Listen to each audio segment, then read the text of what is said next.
उत्तर प्रदेश और जापान के बीच में जो महत्वपूर्ण समझौता हुआ है उसमें पहला महत्वपूर्ण समझौता ग्रीन हाइड्रोजन को लेकर के हुआ है। ग्रीन हाइड्रोजन आखिर है क्या?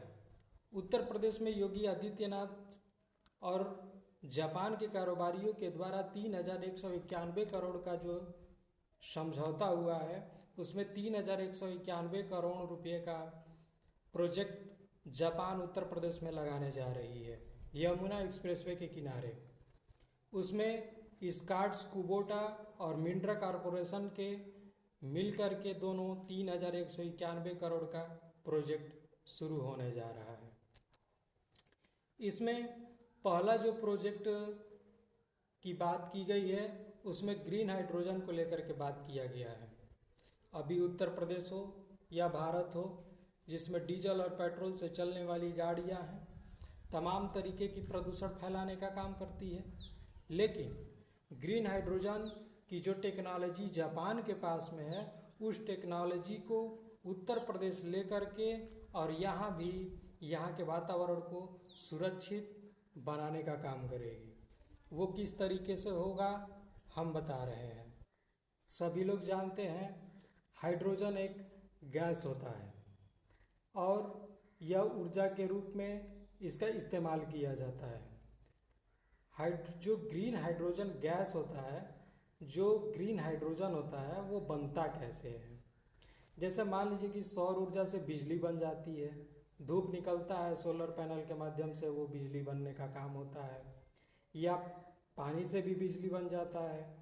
बड़े बड़े डैमों के पास में पानी को रोक करके बिजली बनाने का काम कर लिया जाता है। तो जो हाइड्रोजन है और जो भी पानी है, इन अणुओं को अलग करने के लिए एक मशीन आती है जिसका नाम होता है इलेक्ट्रोलाइजर मशीन। उस इलेक्ट्रोलाइजर मशीन के द्वारा हाइड्रोजन को अलग कर दिया जाएगा और जो पानी के अणु होंगे उनको अलग कर दिया जाएगा। जब ये दोनों, चाहे हाइड्रोजन हो या जो पानी के अणु हो, जब ये लोग मिलते हैं तो यही लोग ग्रीन हाइड्रोजन बनाने का काम करते हैं।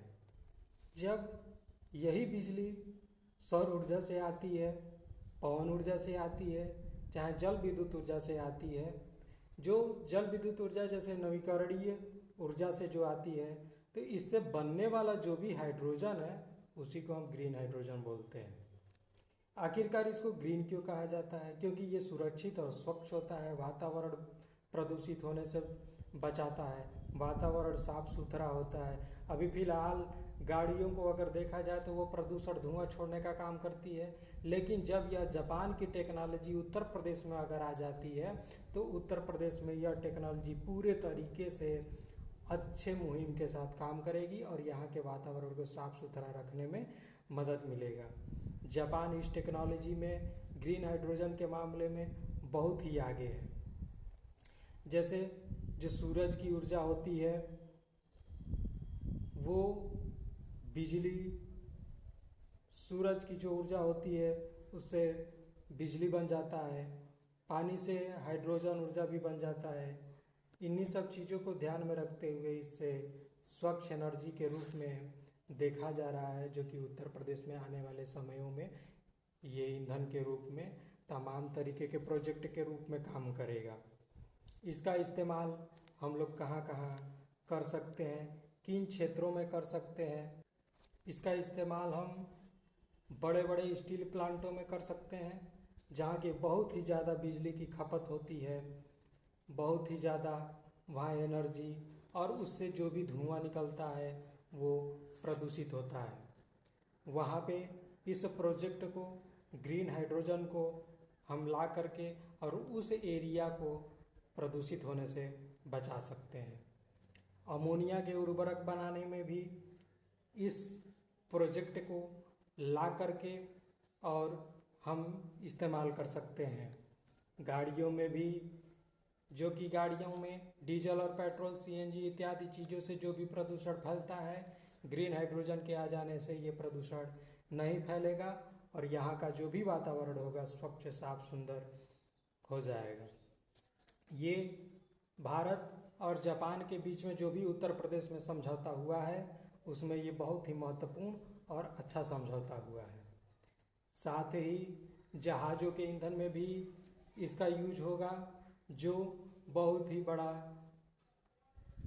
महत्वपूर्ण कदम होगा, जिससे कि प्रदूषण नहीं फैलेगा और यहाँ की जो भी एरिया होगा वो साफ सुथरा, स्वच्छ और सुंदर होगा। इसीलिए उत्तर प्रदेश में जापान अपनी कंपनी को लाने की कोशिश कर रहा है और उत्तर प्रदेश जापान से ये टेक्नोलॉजी लेने की कोशिश कर रही है, जो कि ये टेक्नोलॉजी यहाँ के युवा लोगों को जब बताया जाएगा तो वो इसे सीखेगा और सीख करके उसके लिए ये रोजगार का काम करेगा। तो ये बहुत ही महत्वपूर्ण समझौता है। अब हम आगे देखेंगे कि उत्तर प्रदेश और जापान के बीच में दूसरा जो महत्वपूर्ण समझौता हुआ है सेमीकंडक्टर को लेकर के, कि वो चीज़ें क्या है। इसको हम अगले पार्ट में आपको बताएंगे कि सेमीकंडक्टर वाले पे उत्तर प्रदेश और जापान के बीच में किस प्रकार का समझौता हुआ है। जय हिंद।